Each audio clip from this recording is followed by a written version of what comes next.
Водний світ є водний світ. Київ вчора з неоголошеним візитом відвідав генеральний секретар НАТО Єнс Столтенберг.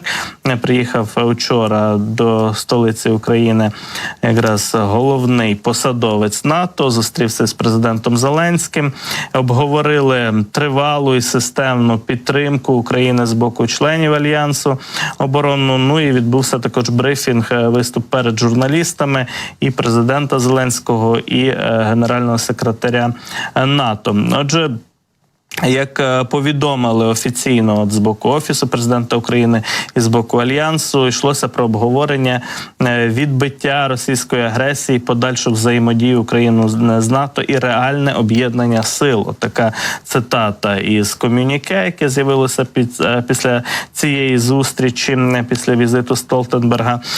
Генеральний секретар НАТО обійшовся без якихось гучних заяв щодо постачання західних озброєнь, про питання вступу України до Північно-Атлантичного альянсу, але ці питання, звичайно, що піднімали і журналісти на брифінгу, і запитували президента Зеленського про його ставлення стосовно того, як зараз тривають процеси підтримки України з боку членів альянсу, з боку наших західних партнерів, чи, власне, сама організація, сам альянс, саме НАТО дотримали своїх обіцянок і підтримують Україну на тому рівні, на якому було заанонсовано з боку президента України, і певна критика лунала. І зрештою і Єнс Столтенберг так само визнав, що партнери України західні запізнюються з постачанням зброї.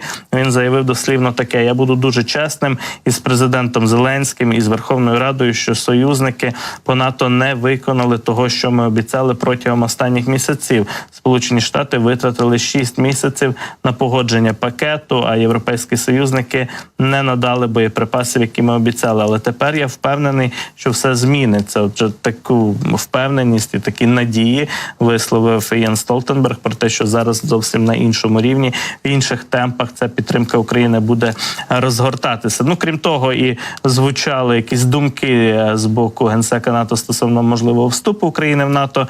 Він заявив, що це станеться, коли настане слушний момент. Ну, зрештою, можемо послухати пряму мову якраз стосовно цього питання із боку генерального секретаря Північно-Атлантичного альянсу. Москва повинна зрозуміти, що вони не можуть перемогти і вони нас не перечекають. Україні належить місце в НАТО по праву. Україна стане членом НАТО. Роботу, яку ми зараз здійснюємо, ставить вас на незворотній шлях до членства в Альянсі. Отже, коли настане належний час, Україна зможе стати членом НАТО негайно. Я очікую з нетерпінням того дня, коли український прапор підніметься високо біля штаб-квартири НАТО. Вже бачимо, що за словами генсека НАТО, місце України в Альянсі, воно по праву має бути забезпечено для України. І одного дня це відбудеться, коли настане слушний момент.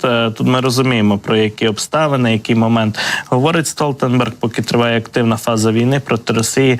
Цього статися не може. Мається на увазі приєднання України до НАТО. Однак співпраця України і НАТО поглиблюється, стає все більш інтенсивною, активною.